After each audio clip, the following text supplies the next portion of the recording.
What does playing with feeling actually mean? Hey everyone, I'm Jack Fossett, and welcome to Real Guitar Talk, the series where I'm trying to tackle some serious issues that I think pertain to a lot of guitar players nowadays and talk about them in an open way that I haven't heard done before. And today I want to try and define what does it mean to play with feeling, and also really approach why I think a lot of guitar players get this wrong when they talk about it. Now, there's this kind of constantly ongoing debate about guitar players playing with great technique, but maybe it doesn't have any feeling, versus guitar players who play with feeling but don't really have a lot of technique. Maybe they're playing more simplistically, and which is better, which is more important. And you'll see, particularly in blues and, getting into rock a little bit, you'll see a lot of players really emphasize how important it is to play with feeling. Now, there's a lot of ways to tackle this. I think the most important thing is to define, what does it actually mean to play with feeling? And the more you start to think about it, the more difficult it actually becomes. And I'm not a relativist in any sense of the imagination. I actually abhor moral relativism. But when it comes to this, it actually is kind of relative.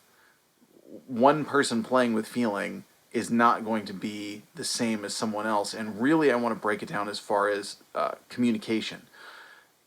When you talk about different genres of music, it's almost like speaking different languages. There's a friend of mine who's a brilliant jazz guitar player and a great rock guitar player whose name is Mark Leonard, and he described it this way. He said, being someone who's into jazz, he said, it's like you have to speak that language in order to get it. And I had this experience great. In fact, he gave me this album years ago. It was a great John Scofield album of John Scofield playing Ray Charles music. And I absolutely loved it. I had never heard John Scofield before when he gave me the CD. And I just, really latched onto it, and I thought, this is great. And so then I got another of his albums called Piety Street, where he plays gospel music, and I thought, this is awesome, I'm going to get more. And so then I got one of John Scofield's jazz albums, and when I listened to it, I just didn't get it. It just was not for me. Now, it wasn't bad. I'm certainly not going to come on here and criticize John Scofield. It wasn't bad at all. I just don't speak that particular language. Now, the trap that I think a lot of guitar players will fall into is they will say, well, there's no feeling in it. Well, trust me when I say, having listened to him play Ray Charles and play gospel music, he can play with feeling. Now, I didn't necessarily get any feeling, but was it really about him not having feeling, or was it about me not speaking that language? I think that's kind of the reality of it. So you have to understand that, first of all, playing with feeling is not dictated by what genre you like best.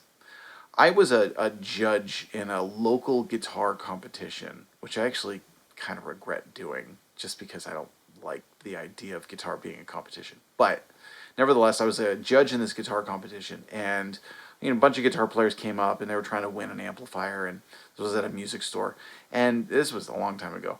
But this kid went up who was playing metal. Now, talk about another genre that I do not speak the language of. I just don't get it. I don't connect with it. I'm not going to knock it for anybody who likes it, but I just do not, I'm not on the same page with it at all. I could tell this kid was playing with more feeling than half the blues guys I've ever seen. You could just tell by how much this music meant to him, how much of himself he was pouring into it. And it resonated with me. Now, I didn't like anything that he played from a purely musical enjoyment, kind of connectivity standpoint. But he was playing with feeling, and I would be a fool to deny that because I don't like metal. So all that being said, I think the most important place to start, again, is that feeling is not dictated by the genre that you like. Just because you're listening to a genre that you don't care for doesn't mean that that player's not playing with feeling. Maybe you just don't speak that language. Because there are certain objective things that you can throw in there, like, okay, well, maybe playing with feeling has to do with playing dynamically, maybe it has to do with having good vibrato, maybe it has to do with note selection and your, how you phrase things on the guitar. Maybe it has to do with your flow and you could put anything in there, but then anytime you do, You can also tear that out when you see someone faking it. You can just learn good vibrato. You can just learn good phrasing. You can manufacture it. Does that mean you're playing with feeling, or does that mean that you're just regurgitating something that you were told this is how you have feeling? And I actually experimented with this. I actually did this once because I was working on this little lick that I noticed in more contemporary, kind of a John Mayer inspired thing that you see a lot of contemporary guitar players using this type of lick. It's this little squiggly, bendy, slidey thing that adds in a half step where there should be a whole step in a major key. But anyway, I noticed that a lot of people would hear this and be like, oh, this player's so expressive, they play with so much feeling. And so I practiced it a little bit, and I thought, okay, this is something I could kind of get into. And so I just threw it into a jam that I did in one of my videos, I don't even remember which one, and I got some comments. Wow, your playing was really expressive. It had so much feeling in this. And I can tell you right now, it didn't.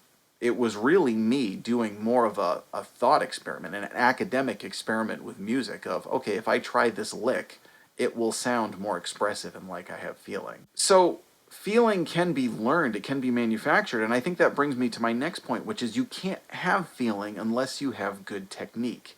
And I think that's a really important thing to anchor, because I suppose the best way to say that you're playing with feeling is that you're immersed in the music and what you're playing is sort of just naturally coming out. I think most of us could agree that that would be a good definition for playing with feeling. If we accept the first premise that I brought up, which is that it's not defined by genre, and then we say you have to just be kind of immersed in the music and let it flow out naturally, if we can agree that that's a reasonable definition for playing with feeling, then that's very much based on an advanced level of technique. Because in order to just have it naturally come out, it means that you need to have practiced and gotten so good at this that your fingers know where to go as your mind is hearing the notes in your head. Your fingers just automatically going there.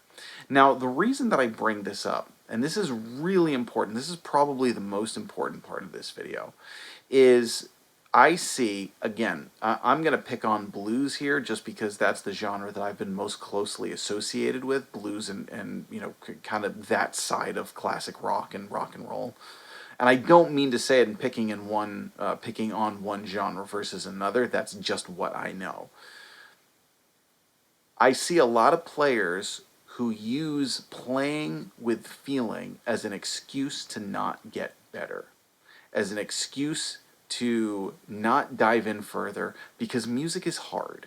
Can we all agree on that too? Music is hard. Even for those who it comes naturally to, it takes a lot of work, it takes a lot of study, it takes a lot of practice. I always chuckle when I see those ridiculous things that's like, you know, learn how to be a master blues guitar player in 30 days or less. It's like, come on. Not that there aren't ways to practice smart, but that's just ridiculous. There's no real way you can do that, even if you're just very naturally gifted at it. It just takes a ton of work. And it takes that boldness to dive in and that sacrifice to say, you know, I'm not going to do these other things. I'm going to try and work on this and learn this and master this, because only when you've really mastered that can you get a place to where you are purely playing with feeling. Again, I'm not trying to pick on blues. I'm sure this exists in many genres.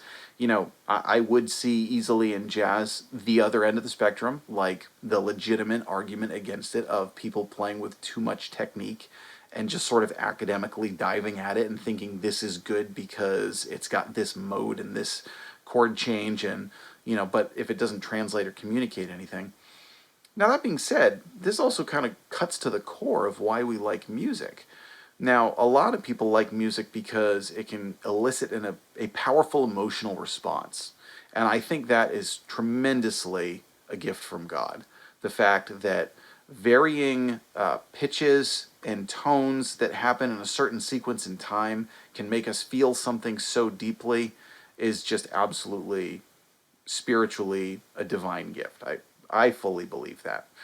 That being said, there are people who enjoy music for more of an academic complexity, people whose brains work a little differently. Maybe there's somebody who's much more that sort of concrete, and they like the almost the mathematical side of certain types of classical music or jazz or even metal. Maybe there are people who listen to music to check out of the more heavy stuff of life. They want to just listen to something fun. They want to listen to something that lets them let go. Is one necessarily better than the other approach wise? I think we can certainly say some types of music are better. You know, you listen to a classical masterpiece and then you listen to Milkshake, and you can objectively say that one is better than the other. I do believe in a certain amount of objectivity in art as well. There is such a thing as objective beauty. There's such a thing as objective mastery. But if you're someone who doesn't want to feel that powerful feeling because you've got enough of that in your real life and you just want this for kind of a fun, whimsical adventure or distraction, that's a pretty legitimate reason for listening to music too. And that would also lead to, kind of going back to the jazz thing or the mathematical thing, that would lead to a legitimate reason why you would get a player who's very academically interested in this. And does that count as playing with feeling? I don't know. Does it?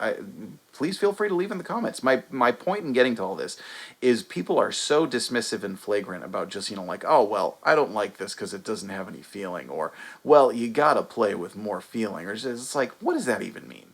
Let's really kind of talk about what does that even mean, and how do we more concretely grasp onto that to make ourselves better players. And the funny thing is every time I try and work this out in my brain, the only thing I can come up with is the only way to play with real true feeling is to have good technique first, and to have practiced so much that you know the instrument so well that you can just let it flow out. And that doesn't come by just showing up and playing a lot of bends with too much vibrato. And I think one of the other things we need to be patient with ourselves with on this is the fact that we can break in and out of this. And I see this in artists that I love. And there's one who I don't want to name anyone by names, but a famous guitar player who I've always loved. And so because I've listened to him so much, I can almost, when you listen to a guitar player so much, you can almost hear what they're thinking. You can be like, okay, they were in this mode then. I know this player really well. I know what he was doing there. I know what he was doing there. This particular player, I've always noticed, does better when he's on his own. And when he has a guest playing with him, he goes into show-off mode. Now, here's another one. Some people like the show-off mode. They like when two guitar players kind of get together and bounce licks off of each other. For me, that just turns into almost like a musical sparring. Not that they're necessarily trying to outdo each other or score points on each other, but more that it's this kind of like, well, I got to up my game. I got to, there's more of a sport aspect to it. Is that playing with feeling? I prefer this particular famous guitar player when he's on his own, because he's more just kind of in the flow of the song. He's more just in tune with the music, and it's a little less licky, show-offy. I prefer that. Some people prefer the sporty side of it. And I know from personal experience, I know there are times when I really feel like I'm on with the guitar and I am in this song and the music is flowing. And there are other times when I feel like it's a struggle. So sometimes, even within ourselves, we go back and forth. We let other things sort of affect us. I know when there's other guitar players around, I feel sort of a pressure to, be like, okay, well, I gotta bring my A game here because I got to impress, these other guitar players. And it's like, that's sort of not the right attitude to have. It really should be purely focused on the music. But that's the reality that we live in. So, having said all of that, please let us know in the comments, what does playing with feeling mean to you? Do you think, like I do, that this is something that is sort of too abstractly and callously thrown around? Do you also agree that, like I suggested, that playing with feeling can be an excuse that some players use to not get better? What do you think about all this? I'm Jack Fossett. Please remember to like, share, and subscribe, and we'll see you next time.